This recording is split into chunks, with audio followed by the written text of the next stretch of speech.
Hello everyone, I am the Castañer Knight and welcome to my channel. Today I'm going to show you how to apply perspectives and angles of degree within a drawing to make it look very much three-dimensional. Now if you haven't subscribed already to my channel, please do so, as I will be posting more information and content for you guys to enjoy and to learn something, hopefully. Now, before anything, I would like to explain, when it comes to drafting, creative, or whether you're doing an artistic project of any sorts regarding illustration, the first thing you must consider is perspective. Perspective is referring to how an object is placed, or the viewing angle of which you're seeing an object. For example, if I take this pencil right here, right now you are seeing it in a lengthwise perspective. You are seeing it is a very good perspective because you are able to appreciate most of the pencil. Now if I do this, it is still the same pencil. I have not changed this pencil, but now you're seeing a blurred sphere because you're seeing it in a different angle of perspective. But the drawing on the object is exactly the same, but the view of it changes. The same thing happens in real life, always, all the time. We are constantly surrounded by angles and different lines of perspective that follow the silhouettes of things. Now objects obviously do not have a silhouette surrounding them as they happen in drawings, but the same principle applies to them. Let's take a look at this gaming chair right here. This gaming chair that I drawn is actually the Respawn gaming chair. This is the one I personally have, and no, I am not sponsored by them. This is just an example I'm using. The first line of perspective here, or rather the corner, you can imagine like so. You can imagine the objects to be contained in a sort of prism, or in a three-dimensional cube, if you will.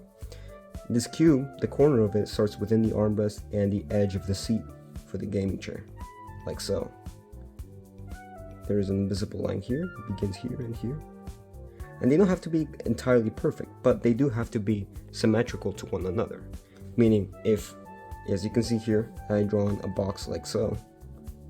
I'm just doing this so that you can see it better. This is the angle at which you're seeing the box.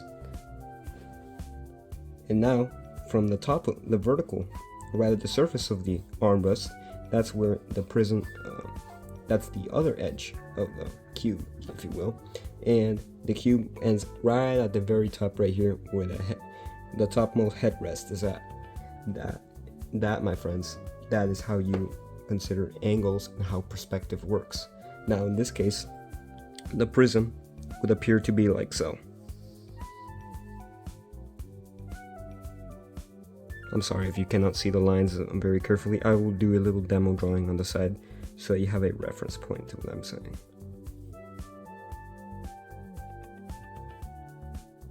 When you do long lines as you're seeing right now, the way I'm doing the long lines and making sure that they're straight is I always use this part of my palm in my hand here to remain with stability.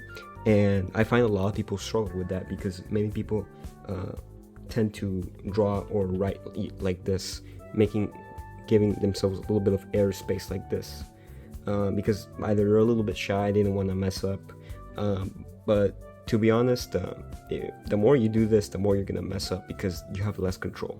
So you want to press against the paper, but not so much that you're creating friction. Just smoothly like so, and you don't want to rush either. It's not that hard. It's just a matter of practice and patience. Practice and patience equals half the battle, guys. And like so, right here, and right here. Now, right here in the cylinders, these would obviously be cylinders, which they're already there. There's no need to point that out. Now, in regards to the five-legged base of the chair right here, that's when things get a little bit tricky, because as you can see here, the legs have an arch to it, right? Well, that arch to it also happens to have 5 legs, right? Which would mean that the object, in order to determine the perspective that they're at, you would need to determine the angle, or the centermost part of each leg, like so. Right here would be the center of it. So imagine if you were to grab one of these legs and cut it in half. this is the line where it would be. And obviously back here, this right here is what I call a hidden corner. These are very important, especially when it comes to detailed drawings, because they determine or they help become a reference point to a drawing and help give the drawing a more realistic sense, because that's how things happen in real life. Now, going back to the angle here, the legs right here, as you can see here, now they've been marked. These are now what we can consider our corners of what we will build to become a pentagon, a prism pentagon, a three-dimensional pentagon, if you will. Because again, pentagon has 5 sides and this chair has 5 legs.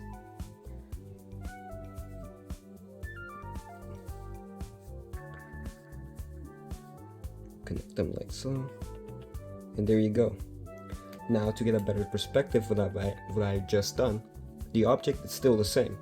All I have done is made a 3-dimensional silhouette around the object to help explain how dimension works. Now I will draw the exact same thing on a smaller scale so that you can see it better.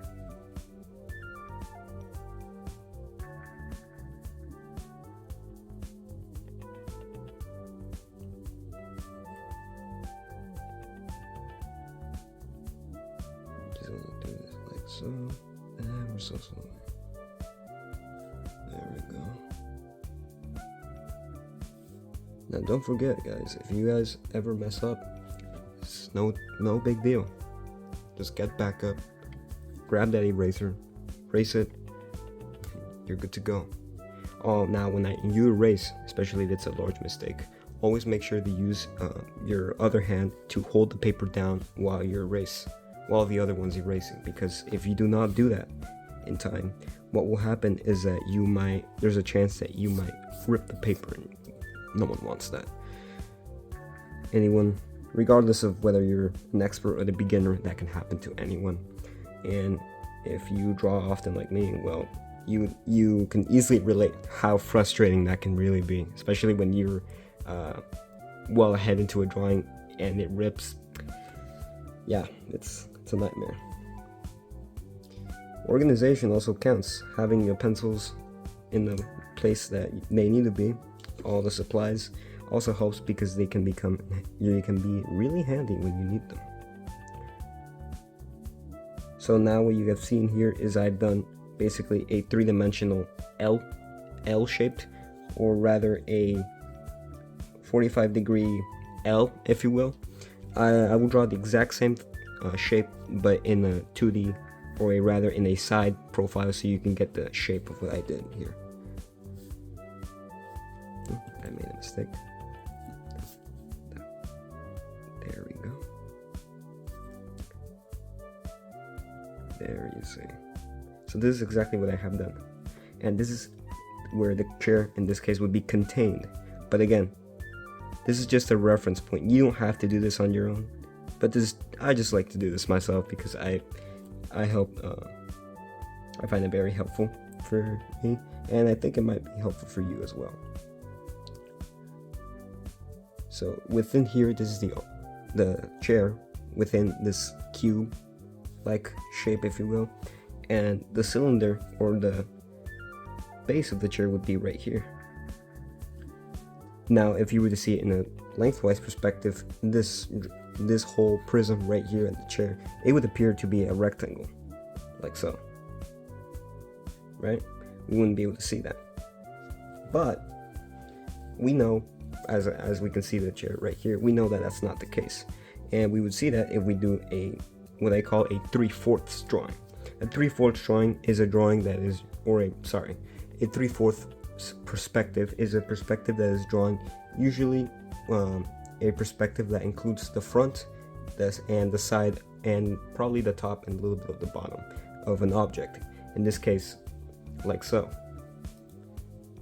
Right now you are seeing the corner of the eraser, the front, or you're at least seeing 3 sides of an object, of a rectangular object in most cases. And this is what is called a 3/4 perspective, and that's exactly what the chair is in right now. Now there are different angles of 3/4 perspective, but essentially that's the gist of it. That's why it's called 3/4, because it is 3 sides that you are seeing all at once. And if you're in the market or in any sort of environment in the drafting world, presentations are usually, especially illustrations, they're usually done in 3/4 perspective, because they allow the widest range of viewing, and they allow you to appreciate the object in one picture. Does that make sense? So if you're understanding what I'm trying to say so far, please let me know in the comments below. I'll be posting more content on this, and if you like what you're seeing, please subscribe to my channel, guys. It's free. It's just a click of a button. You've probably been here on YouTube for a while now. Just hit that button, guys, and I'll be joining you guys soon, as I'll be making another video regarding how to illustrate with color this beautiful chair right here.